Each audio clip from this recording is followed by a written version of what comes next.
interestingly, the way one of the organizations has described this is as PACE. They call it PACE. What it essentially means is organizations, both corporate, business and social, are going through, they're under tremendous pressure today. The pressure can be external, it can be internal. The pressure can be competition, the market situations, technology, innovation, change in customer preferences, change in the buying habits of the customer, and so on. And the internal pressure, there's attrition, there is turmoil, there are a lot of other things going on inside the company. So companies, organizations are struggling to deal with pressure all the time. So to deal with pressure, what they need to do is they need to take actions. They need to take strategic actions to deal with the pressure that they are undergoing, they're going through. And for them to take actions to deal with pressure, what they need is capabilities. They need to develop capabilities. And the capabilities they have today is yesterday are not helping them today. The capabilities they have today are not going to help them tomorrow. So while there are external, internal pressures driving action, there are needs for new capabilities evolving all the time. And they also need enablers, which is technology, which are systems, the business models, and the structures, which will make sure that capabilities and the enablers can work together so that they can deal with pressure. Okay? So where does our role become important in this scheme of things? Being LNG practitioners. Enablers and capabilities. We will have to build capabilities. And we'll is this a design book? That's a good insight. I have a little Yes. opinion here, Surya. Do you think we would disappear or probably our roles would change? Interesting. So, shall we disappear or roles will change? Yes. That's why we say that we are no more trainers. We don't call ourselves as trainers, we become facilitators now, because any day that they would need to do any progressive in their work, they would need somebody to support them and or probably convince, say them yes that you are doing well. So that facilitators and motivators. Okay. Interesting. I think, yeah, the gentleman there has I'd say they disappeared. 200 years ago, let's say two horses were talking to one another. And if one horse said to the other that we'd be obsolete in 100 years, the horse probably would have said you're nuts. But 200 years from now, where do you see horses? They did disappear. interesting. So horses were there, they are there today, they will be there tomorrow as well. Okay, but The they are not history doing repeats. this. I presume when the history repeats, the cycle era is coming back Okay. because of the access All to right. cars. So- People are moving to cycles again. Okay. So time will say what will happen. But it has stopped here. With the passengers becoming drivers, we haven't stopped there. We have driverless cars also. Absolutely. So we are going to move to driverless cars. So 20 years, 30 years from now, when your grandchildren, 50 years from now, when your grandchildren will talk to you, and if you tell them that you used to drive a car, they will say, are you kidding? This is something, when you're driving a car, do people drive cars? They're all self-driven. So what will happen? Driving will disappear. What does it mean? Will learning disappear? It's technology which is coming. Technology. We're taking it to a different level of. That's what. Okay. So I'll just put it on the table for you to think.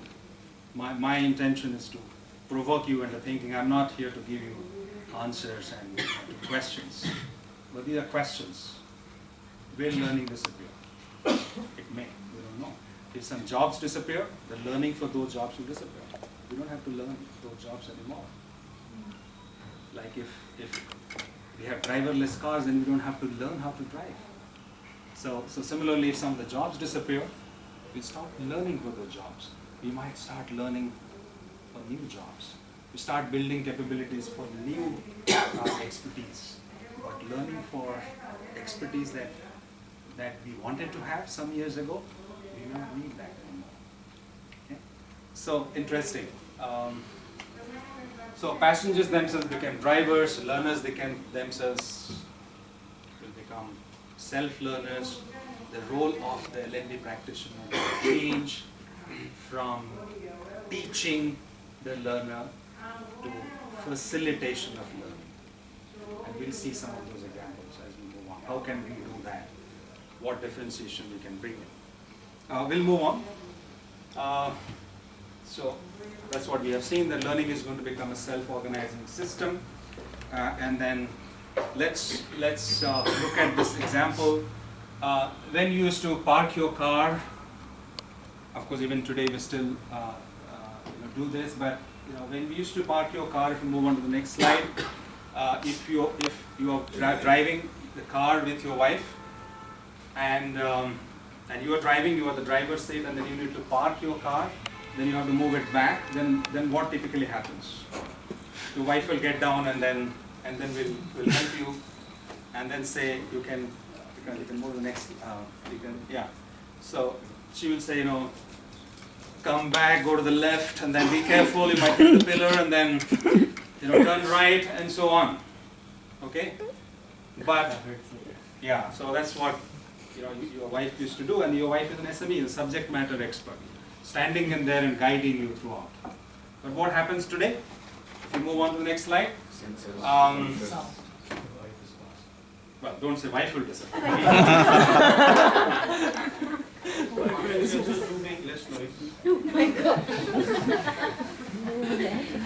The role of the wife will change.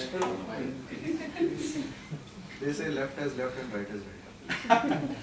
So yes. So some of the work that your wife used to do, the sensor will do it now. The technology will do it now. The wife will do something else. So this is what is happening in the training space. So we have something called subject matter experts, domain experts within the organization. Their roles will change. The roles will evolve. Some of the roles will disappear. Technology will come in and then take that place. Automation, robotics, transformation. Technology is going to drive all these changes. And we need to be prepared for that change because our roles are going to change dramatically. So let's see how our roles are going to change. When I talk to L&D leaders and organizations, they say now we're not developing our own content, we're using MOOCs to engage our people and then to train our people, and we're recognizing people who are successfully completing some of those courses and certifications. What else is going to change? This is the interesting piece. The horses are still there. They were 200 years ago. They're there today. They'll be there tomorrow. But what are the horses going to do? What they were doing yesterday, what they're doing today, and what they do tomorrow is going to change. So we used to teach skills. Now that's going to slowly disappear. And what are we going to do? We're going to help people build learning habits. That's a challenge in organizations. When we talk to business leaders, they say there is, when you go to large organizations, they say we have got 100,000 hours of e-learning content. Nobody's using it. That's a challenge. We say that we have enterprise collaborative platforms where people are not coming and collaborate and engage with each other. So we'll have to help organizations and individuals build effective learning habits. Learning habits is something that we'll have to inculcate in our people. That's how our role is shifting from just teaching skills, because we will not be able to teach skills. This part is very dicey. This is difficult, because for us to teach skills, we'll have to upgrade skills all the time. And how often we'll have to upgrade? Very often. Technology is just changing by the minute. So while we'll still need those trainers who will teach skills, but at the same time we'll also have to help people build effective learning habits. Yes? So more importantly, the skill that we are going to teach, we are going to teach it from our perspective. Right. by the time the learner is going to imbibe those skills, his or her perspective will be totally different. Right. What we are teaching him is like what you said, Right. probably a 10-year-old methodology when there are probably better ways of doing things. I suppose it would be driven more by that. Absolutely. And so that is one aspect. The second aspect is the skills are changing so fast, the technology that is changing so fast that I am trained to train on a particular technology or expertise, and by the time I am ready to deliver my training, that technology has changed. So I need to be upskilled. I was describing this as social learning, informal learning, and community learning. So from employee-centric learning, where we used to bring employees into the classroom and then say you have to enroll for the program, and then there's a curriculum that you have to go through. From that employee-centric learning, we are moving to network-centric learning. And what we're doing today is nothing but network-centric learning. So if you move on, the emerging paradigm. So how learning happened in the earlier days? It happened in the classroom. There was teaching and education. With emergence of technology, we brought in e-learning.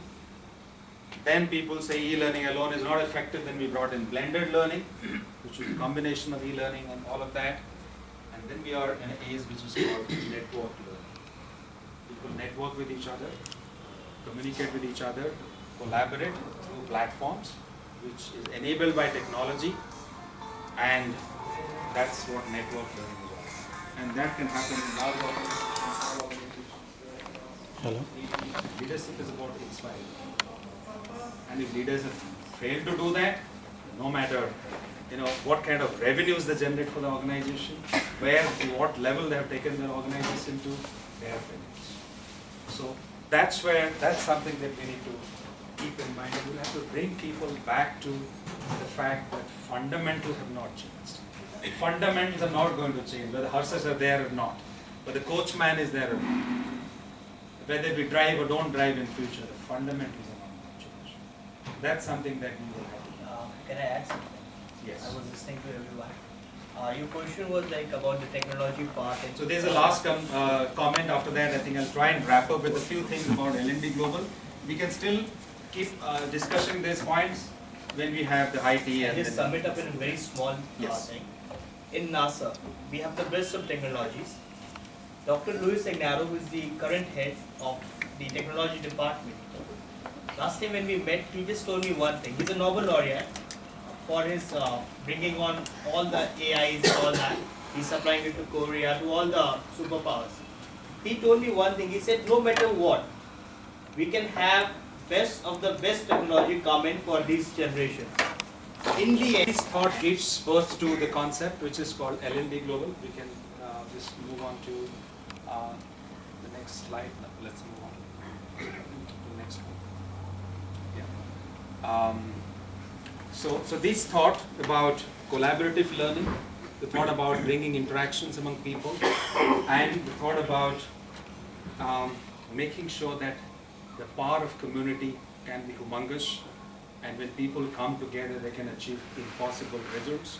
With that thought, the concept of L&D Global evolved, and that's how the fact that we are sitting here today, the idea which kind of germinated about 3 years ago, and we started in social media and Facebook, today is an organization where 30,000 people engage and collaborate with each other.